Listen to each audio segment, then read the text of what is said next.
Alors, bonjour et bienvenue à la quatrième grande rencontre de la Faculté de l'apprentissage continu de l'Université de Montréal. Nous sommes ravis de vous convier à ces rendez-vous où plusieurs T'entends-tu thèmes et bien? enjeux d'actualité au cœur de la mission de la faculté sont abordés par notre grande communauté de diplômés. Je me présente, Marianne Laberge-Leduc, directrice des communications et du marketing à la faculté. Aujourd'hui, nous avons l'honneur de recevoir Madame Anne Nguyen, directrice responsable de l'intelligence artificielle pour le Conseil d'innovation du Québec, également chargée de cours au certificat en intelligence artificielle au travail, utilisation responsable de la faculté. Madame Nguyen possède une solide expertise technologique et une vision humaine qui font avancer brillamment et éthiquement l'intelligence artificielle au Québec. Également diplômée du certificat en gestion des services de santé et des services sociaux de notre chère faculté, tout comme de la Harvard Business School, elle a entre autres dirigé la stratégie institutionnelle en gestion de données au CHUM. Ce midi, elle offre généreusement de son temps et nous partage ses connaissances entourant l'information et la désinformation à l'ère de l'intelligence artificielle et des nouvelles technologies numériques.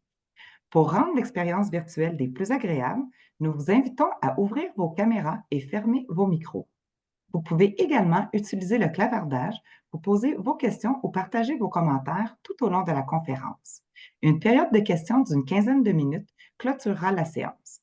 Par le biais de l'icône Levez la main, nous vous inviterons à prendre la parole ou poserons en votre nom les questions issues du clavardage.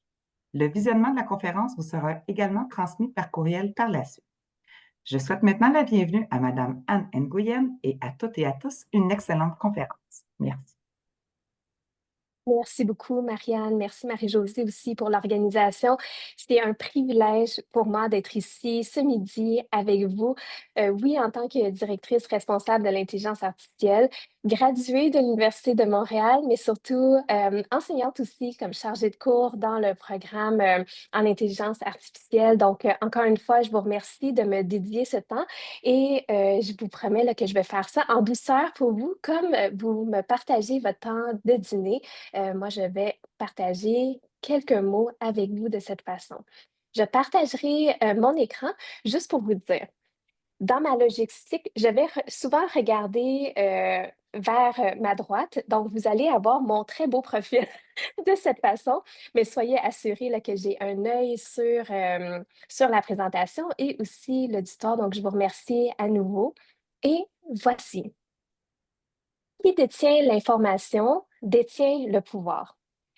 Alfred Sauvy, c'est un grand statisticien français, a marqué l'histoire avec une phrase aussi percutante qu'intemporelle. Donc, qui détient l'information détient le pouvoir. Cette phrase, qui a été formulée quand même un siècle dernier, a jamais été aussi actuelle. À l'ère de l'intelligence artificielle, elle prend une autre dimension. L'information, la donnée, c'est la matière première de l'intelligence artificielle. C'est plus seulement qu'est-ce qui est collecté ou transmise. Elle est interprétée, elle est recomposée et parfois elle est même prédite. On vit dans un monde où l'information fuse de toutes parts, tous côtés, pour le meilleur lorsqu'elle éclaire nos décisions, mais aussi pour le pire lorsqu'elle nourrit la désinformation ou les biais. Que ça nous plaise ou non, l'information, elle est partout. On peut l'ignorer, la remettre à plus tard, l'oublier, ou au contraire, on peut l'analyser, la questionner, s'en servir pour apprendre et agir. Mais une chose demeure, l'information, elle est jamais neutre. Derrière chaque donnée, chaque ligne de code, chaque image générée se cache une intention, consciente ou non de la personne qui l'a produite, une personne ou d'un système qui ont fait des choix. Des choix sur quoi montrer, quoi taire, comment formuler ou mettre de l'emphase. Et ces choix façonnent notre perception, comme l'IA façonne désormais notre réalité. Le rôle du Conseil de l'innovation a été créé il y a 4 ans. Il y a 4 ans, le gouvernement a dit on a besoin d'une entité pour venir comprendre comment se passe l'innovation au Québec. Les gens ont investi combien, pourquoi, puis très souvent, ils ont investi pour demeurer pertinents, pour continuer à être compétitifs. Notre rôle, c'est vraiment de conseiller le gouvernement sur des programmes politiques publiques quant à l'innovation, puis de propulser des actions bien concrètes. Et dans notre mission, on a le mot promouvoir, puis Très, très honnêtement, quand les gens ont le mot promouvoir dans leur mission, ça veut dire quoi? Ça veut dire qu'on n'a pas d'argent. On est vraiment là pour diffuser les bonnes pratiques. On est là aussi pour parler, sensibiliser. Et dans cette optique, le Conseil de l'innovation a intégré l'intelligence artificielle il y a 2 ans dans sa mission comme un levier de développement économique, social, culturel. Et moi, je suis toujours fière de dire que j'ai réussi à agrandir mon équipe de 100%. On est maintenant 2 à occuper un rôle dans mon équipe. Et notre rôle, c'est vraiment de fédérer l'écosystème en intelligence artificielle. Ça veut dire quoi, fédérer? C'est qu'au Québec, on a la chance d'avoir 200 organismes aidant à l'innovation et à l'intelligence artificielle plus spécifiquement. Puis parmi celles-ci, on a la recherche fondamentale, recherche appliquée, recherche opérationnelle, commercialisation, internationalisation, jusqu'à l'adoption en milieu réel. Et notre rôle, à Philippe et moi, est vraiment de venir traduire pour que chaque item qui sort de la recherche fondamentale trouve une façon de se déposer de façon concrète dans l'écosystème pour venir servir la population.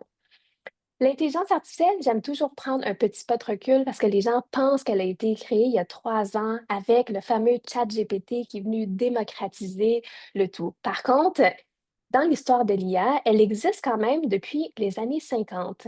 Et permettez-moi, je vous ai mis de l'hiver ici. C'est pas parce que j'ai été futuriste et j'ai vu qu'est-ce qui allait se passer hier, mais vraiment parce que l'intelligence artificielle a amené cette notion-là de l'hiver de l'IA. Parce qu'au début, c'était extrêmement prometteur dans les années 50. Donc, on s'imagine dans un sous-sol, dans un collège d'Armouth, il faisait un peu sombre, il n'y avait que des scientifiques. Et la seule question qui se posait, c'est est-ce qu'un jour, la machine pourra penser comme un humain? Et d'à partir de cette seule question, on est en 2025 avec cette course qui ne s'arrête jamais de rendre l'intelligence artificielle de plus en plus sophistiquée. Par contre, dans cet hiver de l'IA, il y a quand même eu un 20 ans où les gens ont arrêté d'y croire et aujourd'hui, c'est difficile de percer l'imaginaire en disant ah, il y a vraiment eu un moment où les gens ont arrêté d'y croire.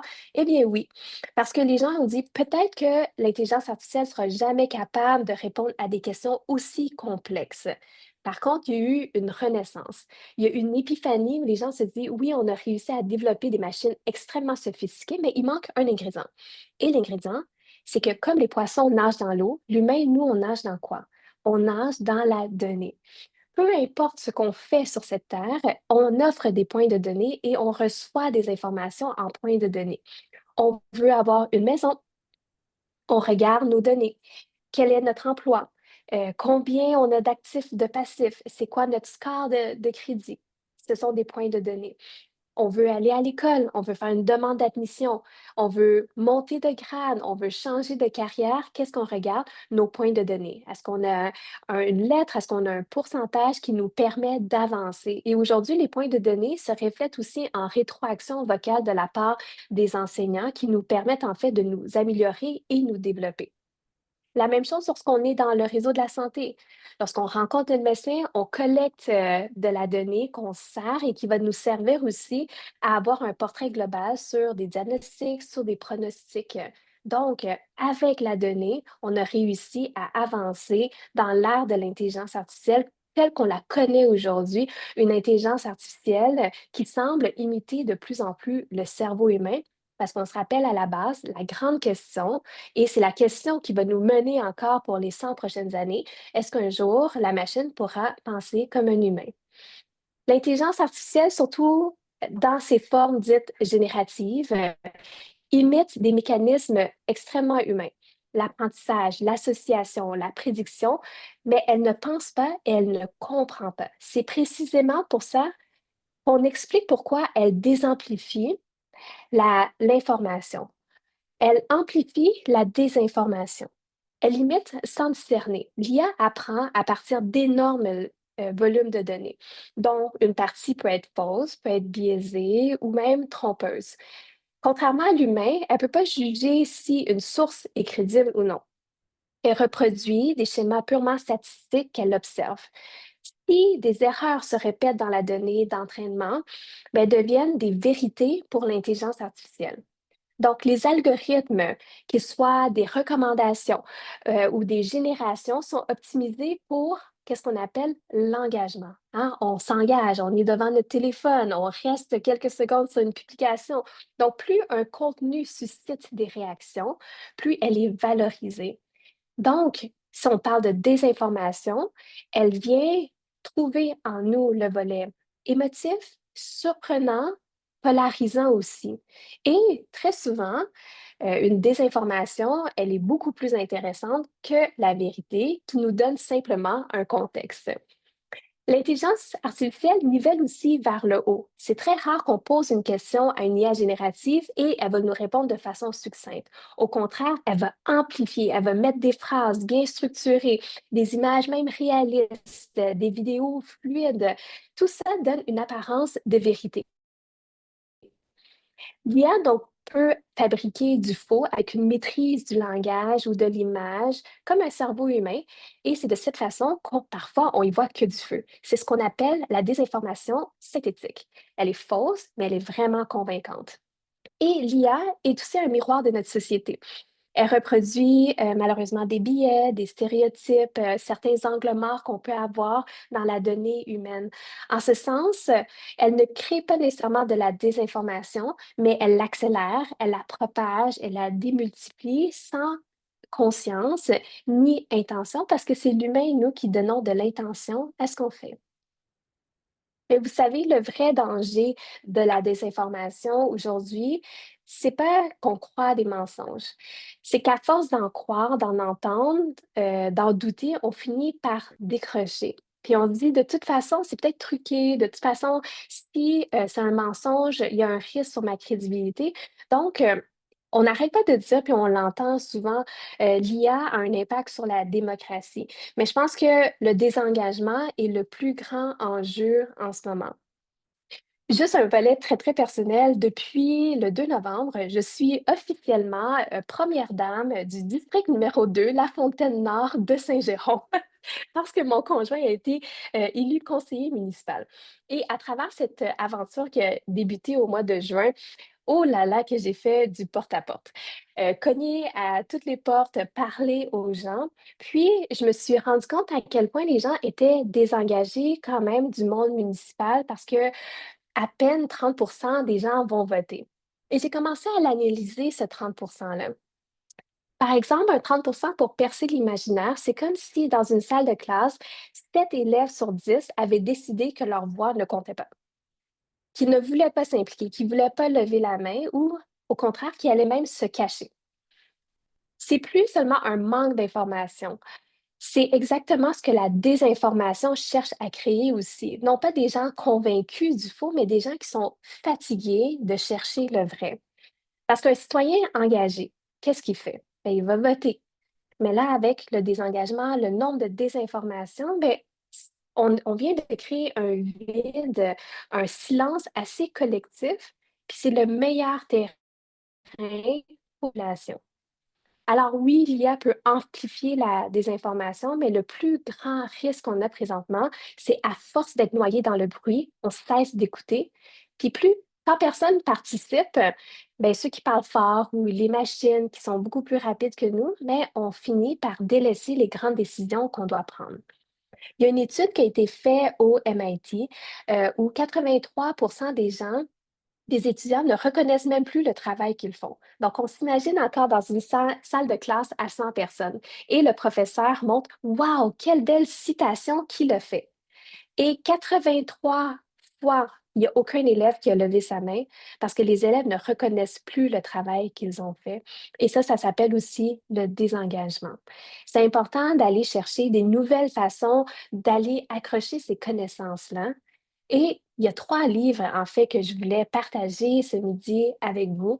Le premier livre, c'est The Disengaged Teen. Un livre, oui, si vous avez des adolescents, extrêmement intéressant, mais même si vous n'avez pas d'adolescents, on a tous un adolescent qui dort en nous et qui se réveille une fois de temps en temps, un peu marabout, qui n'a pas envie de s'engager et de moins en moins dans l'ère numérique. Et ce livre reflète, raconte l'histoire de 12 jeunes et la façon qu'ils ont commencé à se désengager durant l'ère du numérique.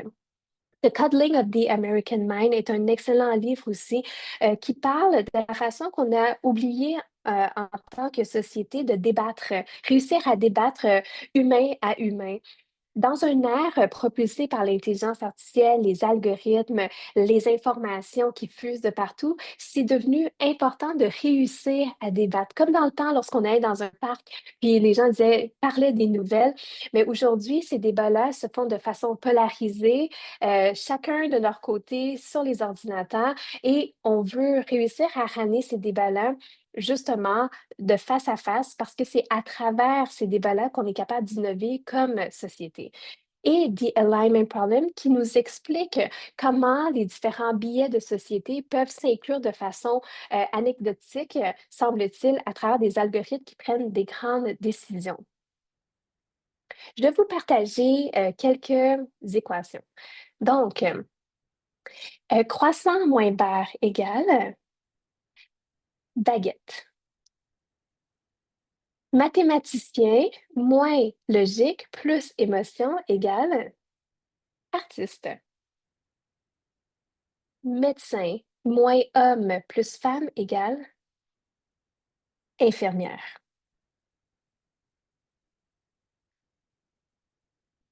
Président moins homme plus femme égale première dame. Criminel plus 10 condamnations plus peau pâle égale 2 ans de sentence.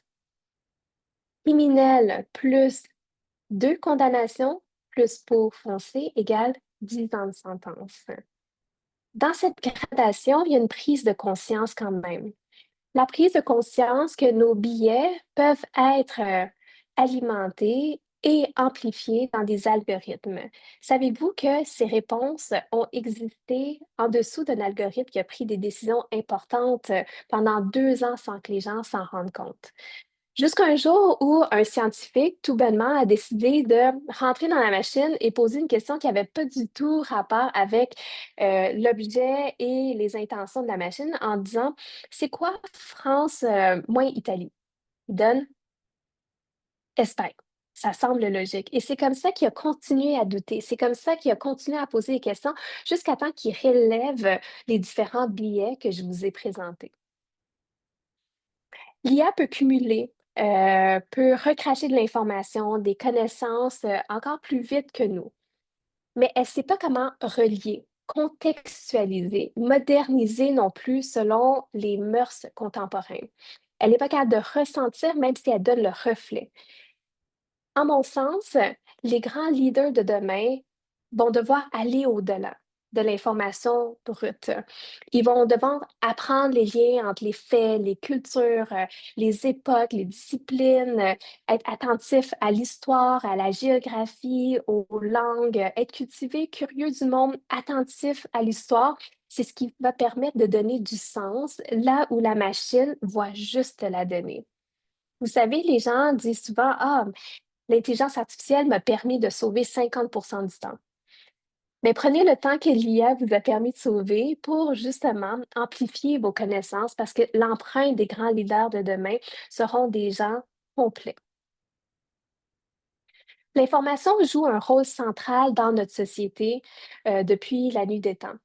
Elle peut éclairer, manipuler, elle influence beaucoup de décisions individuelles, comme dans les grands événements historiques.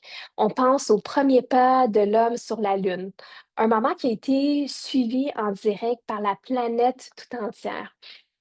Une démonstration aussi du pouvoir de l'information en temps réel, hein. C'est la première fois qu'on voyait le tout en temps réel. On pense aussi à la crise de 1990.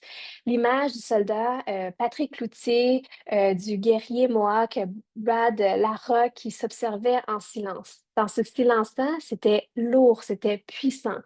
L'image est devenue une icône qui a marqué profondément l'imaginaire collectif. Alors, qu'est-ce qu'on retient de ces événements? C'est pas seulement ce qui s'est passé, mais ce qui a été montré et comment ça a été raconté.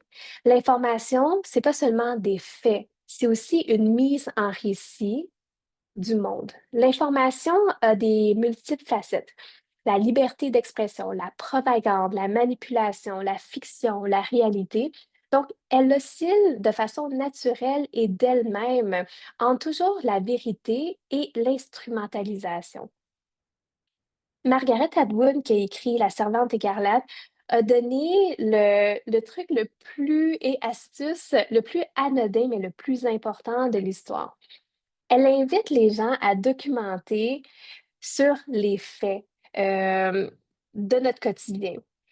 Quel genre d'écouteur j'étais lorsque je suis en 2025? Quel genre de fourchette j'utilise? Quel genre de baguette j'utilise? Quel genre de siège sur lequel je m'assois? Est-ce que le tapis, il est en froufrou comme dans les années 70 ou il est à ras le sol? Est-ce qu'on porte des talons hauts ou en 2025, lorsqu'on est une femme professionnelle, on peut porter des Converse roses scintillants comme je le fais?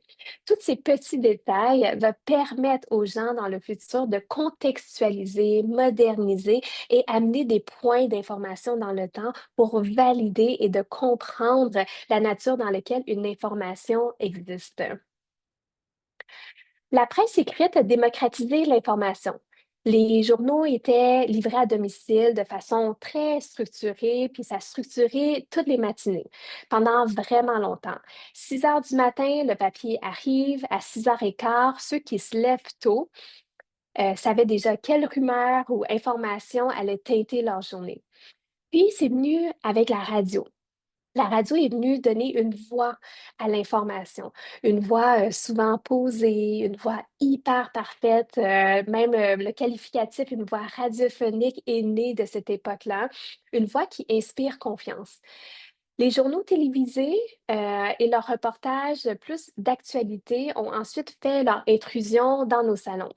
La couleur est venue s'ajouter. On dirait que tout était devenu beaucoup plus réaliste, amplifié, beau.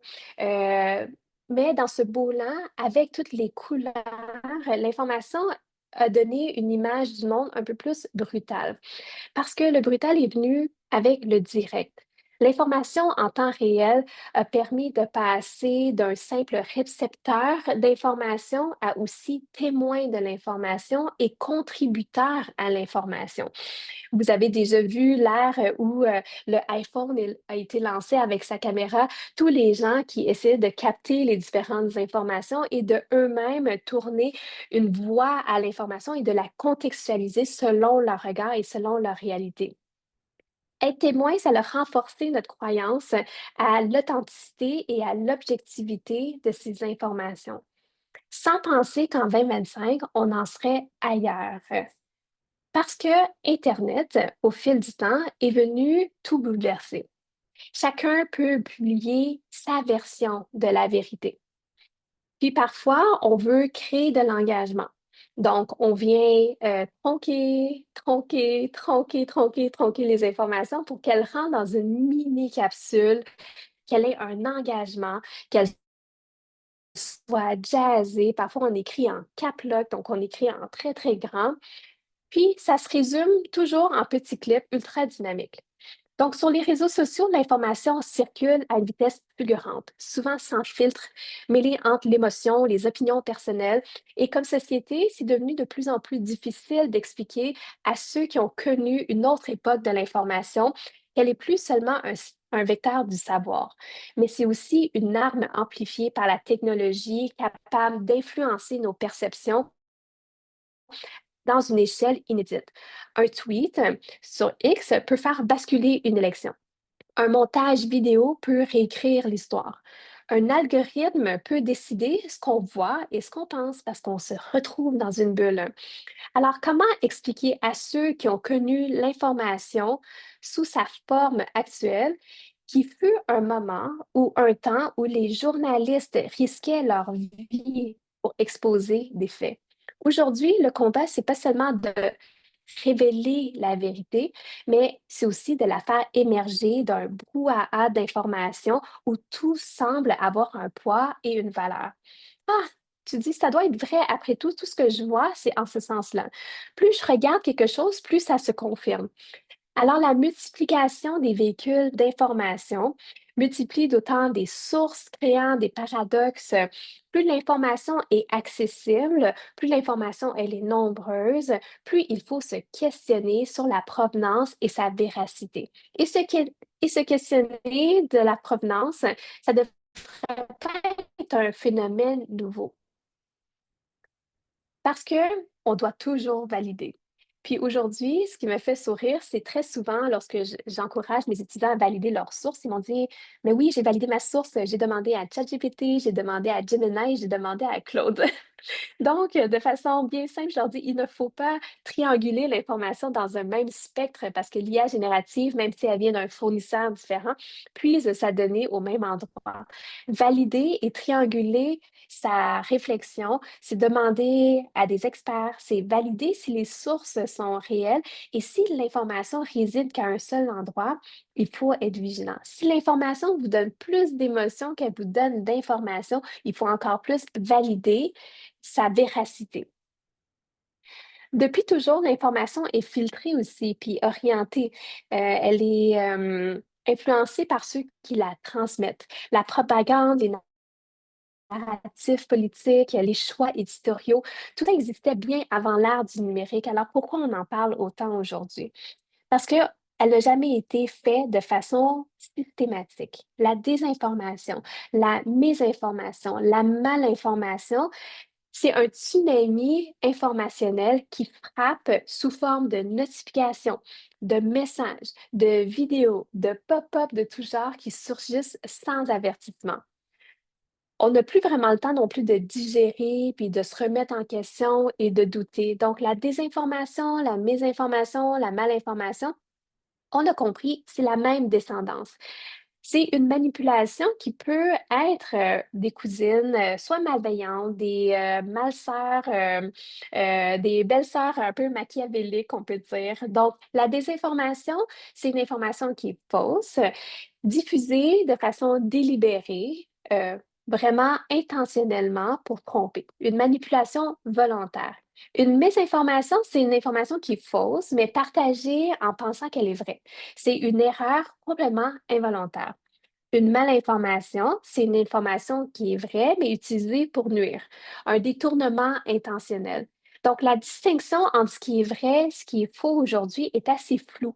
Puis la distinction entre ces fameuses descendances est tout à fait évidente dans la société. On a un devoir de démocratisation de ces informations-là parce qu'aujourd'hui, on a dépassé les frontières de l'intelligence artificielle. Plusieurs outils, comme Sora, comme Runway, comme Notebook LM, peuvent devenir des vecteurs de désinformation s'ils sont utilisés sans éthique. Je vous raconte l'histoire, en fait, de cette photo d'archive. Une photo d'archive, on peut voir de la malveillance ou de la bienveillance, mais dans le cas euh, que je l'ai vécu, en fait, je voulais faire une surprise à mon beau-père. Mon beau-père, qui a perdu son papa assez tôt dans sa vie, avait aucune vidéo de lui et son papa. Pourtant, son père, c'est une icône, là. Il avait toujours son manteau de cuir, il avait toujours sa grande Cadillac, puis il donnait tout le temps une petite tape dans le dos à son cher petit monsieur Denis, qui est mon beau-père aujourd'hui. Dans une volonté de faire une surprise, j'ai pris la photo d'archive et je l'ai rendue comme une vidéo. Et c'est la première fois que mon beau-père revoyait ce moment-là où il se faisait donner une petite tape dans le dos par son père et ça a créé une émotion extrêmement positive. Et je comprends que ça peut être utilisé pour la malveillance, mais je pense que parfois, il faut utiliser la technologie pour y voir aussi du bien. Parmi les gens qui utilisent Notebook LM et parmi les gens qui ne l'ont pas utilisé, Notebook LM est une application créée par Google Labs. À travers cette application qui existe dorénavant dans 20 langues différentes, notamment le français et le québécois, il est dorénavant possible de créer des balados, des podcasts en quelques secondes. Un test que j'ai fait parce qu'il y a un matin que je me suis levée et j'ai dit: «Ah, Anne, tu as passé 18 ans dans le réseau de la santé. L'impact quotidien se voyait beaucoup plus. Et là, je travaille en intelligence artificielle, ça a un impact sur la démocratie, sur l'art et la culture, sur les droits d'auteur, sur l'environnement, sur le travail. Qu'est-ce que tu es en train de faire de ta vie? Donc, au lieu de travailler sur Notebook LM et le tester, qu'est-ce que j'ai fait? J'ai, en bonne personne, procrastiné. J'ai pris alors mon profil LinkedIn et je l'ai rentré dans Notebook LM et en quelques secondes, ça allait créer pour moi un balado qui dure 18 minutes sur comment ma carrière, elle est extraordinaire. Ça a été dit par une voix propulsée par l'intelligence artificielle, une voix un peu masculine, l'autre voix un peu au féminin. Et j'ai pris mon café ce matin-là en écoutant le balado et je me suis attelée à mon travail. Par contre, je vous invite, si vous n'avez pas de difficulté avec votre confiance en vous-même le matin, vous pouvez utiliser Notebook LM pour interagir de façon différente avec l'information. Donc, fini la lecture de 400 pages de rapports publics, des gens qui doivent préparer une rencontre avec des nouveaux fournisseurs. Ce qu'ils peuvent faire dorénavant, c'est de rentrer ces différents rapports. Ça peut être des rapports annuels, sans données confidentielles, et en quelques secondes, vous interagissez avec l'information de façon bien différente. Là, je vais donner un truc, là, vous êtes beaucoup sur l'appel, donc je ne sais pas s'il y a de mes étudiants, mais si vous êtes de mes étudiants, pardonnez-moi le geste que j'ai fait. Dans le premier cours, je mentionne souvent plusieurs applications et je sais qui m'écoutent, qui ne m'écoutent pas parce que le premier rapport qu'ils ont à lire après cette séance, c'est un 400 pages de rapport. Donc, ceux qui m'ont écouté utilisent Notebook LM pour identifier les portions du rapport qui les intéressent pour creuser un peu plus loin. Et les autres l'ont lu bout à bout. Ils sont cernés jusqu'ici. Et là, je me rends compte que malgré leur dévouement, utiliser l'intelligence artificielle parfois permet d'interagir de façon beaucoup plus ludique avec l'information et vous permet de la retenir. De la même façon que Sora permet dorénavant de créer des vidéos extrêmement réalistes. Vous avez sûrement vu des gens s'amuser à créer des vidéos d'eux-mêmes dans un habit de Youpi, comme donc la mascotte, créer de la musique avec Suno. Donc, entre de bonnes mains, ça peut être des catalyseurs d'imagination et d'expression, mais ça peut aussi être un amplificateur chaos. Mais les grands avantages quand même qu'offre la technologie, c'est la possibilité immense d'avoir accès au savoir, à démocratiser certaines connaissances, à vulgariser selon le niveau de littératie et enrichir certains réflexes humains. On rend quand même visible des données parfois inaccessibles, des données d'archives. Elle ouvre l'espace à l'expression de création pour tous. Euh, Elle peut être utilisée avec discernement, donc elle devient quand même un levier d'émancipation intellectuelle et collective. Oui, elle peut avoir des risques, mais ces mêmes outils, ça peut affaiblir certaines confiances. Moi-même, je me vois déjà être un peu paranoïaque. Donc, vous savez, dans mon quotidien, je fais certaines présences publiques et parfois, il y a des événements qui m'intéressent grandement et je les vois apparaître sur Instagram. Mais parfois, dans ma paranoïa, je me dis, est-ce que cet événement-là existe vraiment? Et là, je me mets à chercher, je découvre le site web et je me questionne quand même, est-ce que le site web est véridique? Donc là, je vais creuser plus loin pour chercher qui propulse cette plateforme. Une fois que je trouve qui a propulsé cette plateforme, je cherche les individus et ensuite, je vais chercher si les individus-là sont des vraies personnes. Donc, dans cette ère où le chaos peut mener, ce réflexe-là, que moi j'appelais la paranoïa, est devenu un réflexe de contrôle de qualité et de maintien aussi. Donc, lorsqu'un événement est faux, mais je donne tout de suite une rétroaction et c'est aussi cette intelligence collective-là qui va faire en sorte qu'on va devenir de plus en plus intelligent avec le nouvel type d'information à laquelle on est exposé. Les différentes compétences quand même à développer pour le futur, pour faire face à ça, c'est il faut, oui, savoir lire, relire, recouper, réfléchir, croiser l'information et avoir ce réflexe-là de discernement numérique. Comprendre comment l'information circule, les données, les algorithmes. Il ne faut pas qu'on devienne tous des mathématiciens. Il ne faut pas qu'on devienne tous non plus experts en intelligence artificielle. Mais de nos jours, c'est important de comprendre comment est l'étendue des possibilités créées avec l'intelligence artificielle. Pourquoi? Parce qu'on doit être capable de retracer l'intention qu'il y a derrière l'information. La pensée critique, la pensée systémique, relier des faits plutôt que les opposer ensemble. J'encourage toujours les gens à utiliser leur IA générative préférée pour ouvrir les horizons. Parce que c'est vrai, lorsqu'on s'adresse à son IA générative préférée, elle va toujours répondre en notre sens. Donc, si on pose une question avec beaucoup de confiance, de valider des faits, c'est sûr qu'elle va trouver l'information pour venir valider les faits qu'on a en tête. Elle va rajouter des argumentaires. Par contre, grâce à l'intelligence artificielle générative, on est aussi capable de croiser des données complémentaires à nous. Donc, moi, à chaque fois que je pose une question à l'intelligence artificielle générative, je me fais un devoir comme citoyenne de demander ce que les gens qui pensent l'opposé donneraient comme argument. Alors, j'utilise mon IA générative comme coach et méthode d'ouverture d'esprit plutôt que de rentrer dans un tunnel où de façon constante, j'ai toujours raison. Surtout dans un monde virtuel où on passe beaucoup de temps avec nous-mêmes, on passe beaucoup de temps avec notre partenaire, que ce soit ChatGPT, Gemini, Claude.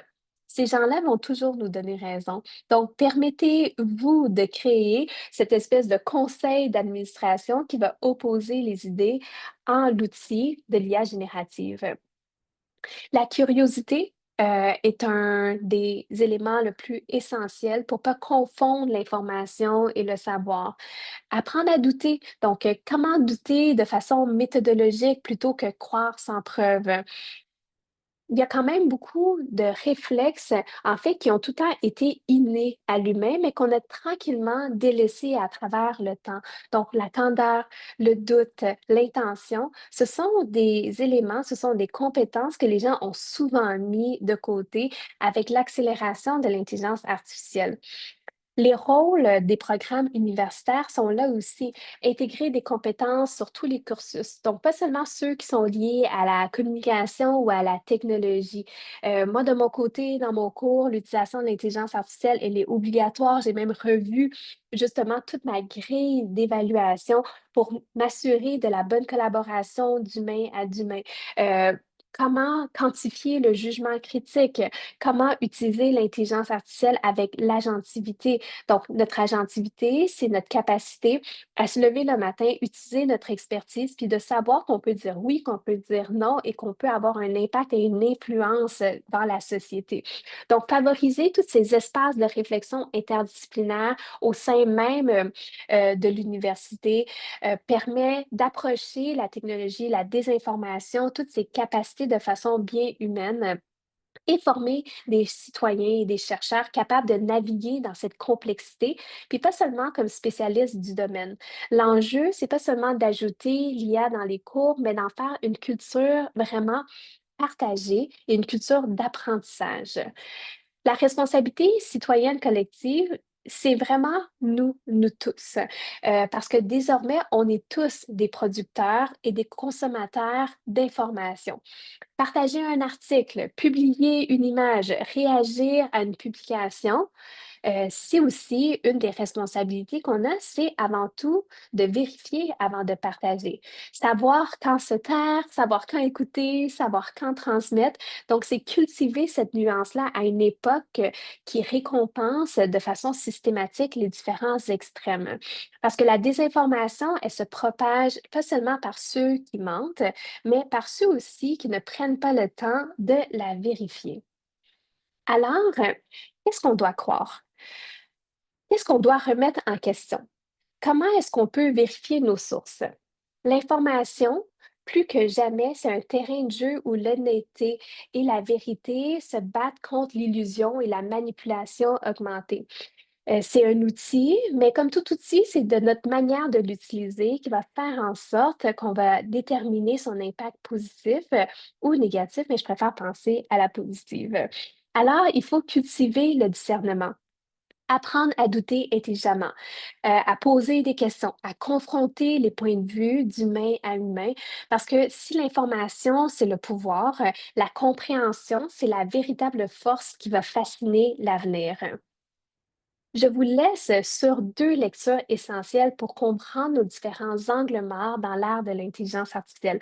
Le premier, Noise, de Daniel Kahneman, montre à quel point nos jugements humains sont traversés par plein de bruits. Ça peut être des signaux forts, ça peut être des signaux faibles, mais dans ces variations qui semblent arbitraires, font en sorte qu'une situation identique peut être perçue de façon différente par deux personnes et les deux personnes peuvent prendre des décisions radicalement différentes. Ce livre rappelle comment la désinformation n'est pas seulement des machines et des réseaux, mais aussi de nos biais, de nos émotions, de notre fatigue aussi, puis de notre contexte. À l'inverse, The Weapon of Mass Destruction de Cathy O'Neill expose comment les algorithmes conçus pour éliminer ce bruit humain peuvent amplifier certaines inégalités, propager certaines injustices, mais à plus grande échelle. Mais ensemble, ces deux livres-là forment un bon miroir. L'un nous met face à nos propres limites cognitives et l'autre aux limites de notre système. Et comment est-ce qu'on peut conjuguer les deux pour y remédier? Et c'est précisément dans ce contexte-là qu'entre l'humain et la machine, ça se joue aujourd'hui, la bataille pour une information qui est digne de confiance. Je vous remercie beaucoup et on aura une belle période de questions parce que j'ai fini dans les temps. Merci beaucoup, Anne. C'est magnifique et hyper intéressant. On a déjà des commentaires également dans le clavardage et quelques questions. Si vous souhaitez participer, là, prendre la parole, n'hésitez pas à lever la main avec l'icône qui est tout en bas dans les réactions et puis je vous donnerai la parole aussi. Puis il y a beaucoup d'applaudissements aussi. Merci beaucoup, Anne. Merci, merci à vous de votre accueil encore. Hmm.